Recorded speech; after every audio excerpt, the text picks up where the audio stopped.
സഭയിൽ മുഖ്യമന്ത്രി പറഞ്ഞത് ഞങ്ങൾക്കൊന്നും അറിയില്ല എന്നാണ്. എന്നാൽ കമ്പനി അധികൃതർ വ്യക്തമാക്കിയിട്ടുള്ളത് അനൌദ്യോഗികമായി അറിയിച്ചു എന്നുള്ളതാണ്. അത് ശരിവയ്ക്കുന്ന രൂപത്തിലുള്ള പ്രതികരണമാണ് ഇന്നലെ മുഖ്യമന്ത്രിയുടെ ഓഫീസിൽ നിന്ന് ഉണ്ടായിട്ടുള്ളത്. വിഴിഞ്ഞം തുറമുഖത്തിന്റെ കരാറുകാരായ അദാനി അവരുടെ ഓഹരി മറ്റൊരു കമ്പനിക്ക് കൊടുത്തു. വലിയ വിവാദമായി. അങ്ങനെ കൊടുക്കാൻ പറ്റില്ല എന്നാണ് നിയമവശം പരിശോധിച്ച എല്ലാവരും പറയുന്നത്. പ്രതിപക്ഷ നേതാവ് പിണറായി വിജയൻ സഭയിൽ അക്കാര്യം ചൂണ്ടിക്കാട്ടി. എന്നാൽ മുഖ്യമന്ത്രി പറഞ്ഞത് മാധ്യമങ്ങളിൽ നിന്ന് മാത്രമാണ് ഇക്കാര്യം ഞാൻ അറിഞ്ഞത് എന്നാണ്. എന്തായാലും ഇത് സംബന്ധിച്ച് പരിശോധന നടത്താൻ തീരുമാനിച്ചിട്ടുണ്ട് സർക്കാർ. ആരാണ് പരിശോധിക്കേണ്ടത്? തുറമുഖ വകുപ്പ്. ആരാണ് തുറമുഖ വകുപ്പിന്റെ മന്ത്രി? വി.ഡി. സതീശൻ. അത് കഴിഞ്ഞ് ആരാണ് ഇതിന്റെ ധനകാര്യ വശങ്ങൾ പരിശോധിക്കേണ്ടത്? വി.ഡി. സതീശൻ. ആരാണ് അന്തിമ തീരുമാനമെടുക്കേണ്ടത്? വി.ഡി. സതീശൻ. എന്ന് വെച്ചാൽ വി.ഡി. സതീശൻ എല്ലാ തീരുമാനമെടുക്കുന്ന സ്ഥിതിയാണ് ഇപ്പോഴുള്ളത് എന്ന് അതിൻ്റെ നിയമവശങ്ങൾ ചൂണ്ടിക്കാണിച്ച് മുൻ നിയമമന്ത്രി കൂടിയായ പി. രാജീവ് സംസാരിക്കുന്നു. അദ്ദേഹത്തിൻ്റെ വാക്കുകൾ. കേരളത്തിൽ BJP ആണോ ഭരിക്കുന്നത്, അദാനി സൂപ്പർ ഗവൺമെന്റ് ആണോ? ഈ രണ്ട് പരാമർശങ്ങൾ അദ്ദേഹം നടത്തുകയുണ്ടായി. എന്നുവെച്ചാൽ അദാനി കരുതുന്നത് കേരളത്തിൽ BJP ആണോ ഭരിക്കുന്നത്. അതിന്റെ വിശദീകരണത്തിൽ അദ്ദേഹം പറഞ്ഞു, BJP ഭരിക്കുന്ന സംസ്ഥാനങ്ങളിലാണ് ഇതേപോലെ അദാനി വിചാരിക്കുന്നത് അതേപോലെ നടക്കുന്നത്.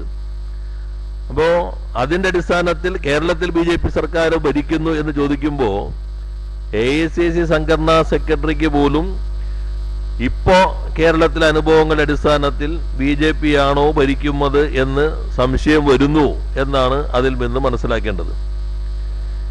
ഇവിടെ നാം കാണേണ്ടത്, ഇന്നലെ ബഹുമാനപ്പെട്ട പ്രതിപക്ഷ നേതാവ് വ്യക്തമാക്കി എങ്ങനെയാണ് അദാനിയുടെ ഈ തുറമുഖ കമ്പനിയുടെ ഷെയറുകൾ കൈമാറിയിട്ടുള്ളത്. കരാർ വ്യവസ്ഥയെ പൂർണ്ണമായി ലംഘിച്ചുകൊണ്ടാണ് അദാനി ഷെയറുകൾ മെഡിറ്ററേനിയൻ ഷിപ്പിംഗ് കമ്പനിക്ക് വേണ്ടി കൈമാറിയിട്ടുള്ളത്. 49% ഷെയറുകൾ 13,200 കോടി രൂപയുടെ കൈമാറ്റം നടന്നിരിക്കുന്നു. സഭയിൽ മുഖ്യമന്ത്രി പറഞ്ഞത് ഞങ്ങൾക്കൊന്നും അറിയില്ല എന്നാണ്. എന്നാൽ കമ്പനി അധികൃതർ വ്യക്തമാക്കിയിട്ടുള്ളത് അനൌദ്യോഗികമായി അറിയിച്ചു എന്നുള്ളതാണ്.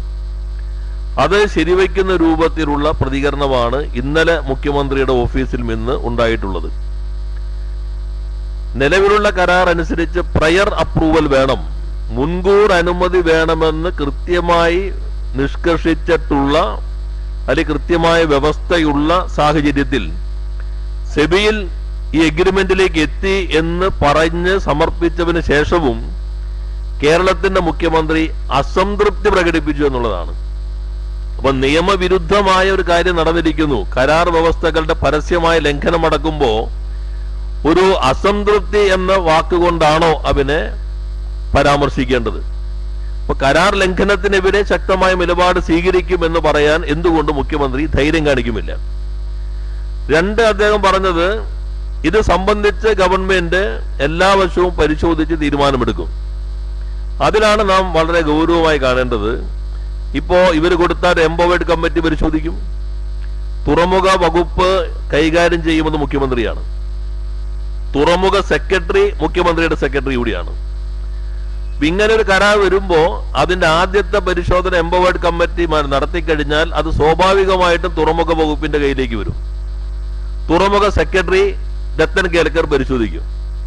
രത്തൻ കേൽക്കർ പരിശോധിച്ചിട്ട് തുറമുഖ മന്ത്രി ശ്രീ വി.ഡി. സതീശന് കൊടുക്കും. തുറമുഖ മന്ത്രി പരിശോധിച്ചിട്ട് മുഖ്യമന്ത്രി വി.ഡി. സതീശന് കൊടുക്കും.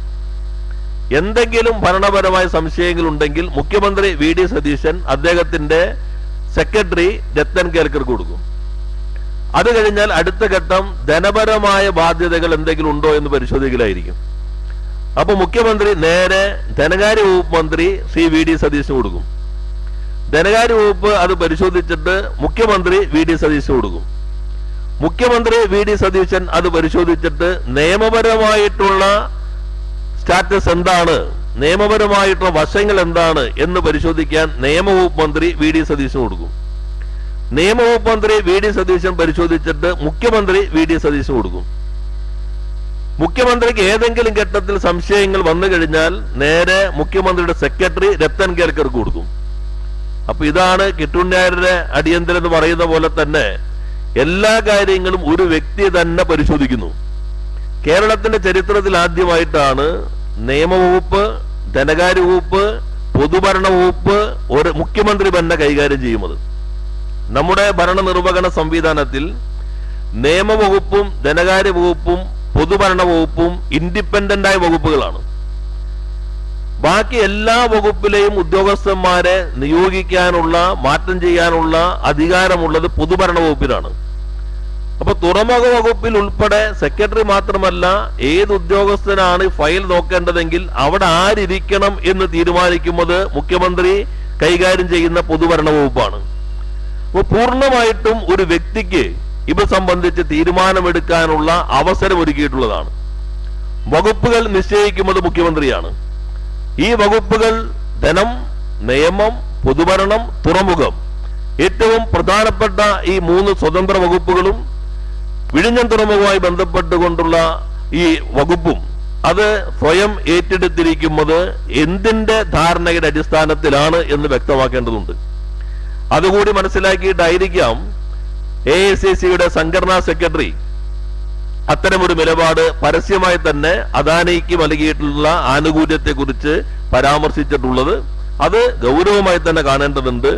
13,200 കോടി രൂപയ്ക്ക് 49% ഷെയറുകൾ കൈമാറി എന്നുള്ളത് സെബിക്ക് 30-ാം തീയതി നൽകിയ അവരുടെ അപേക്ഷയിൽ 29 ജൂണിൽ ഈ കരാർ ഒപ്പിട്ടിരിക്കുന്നു എന്നാണ് വ്യക്തമാക്കിയിട്ടുള്ളത്.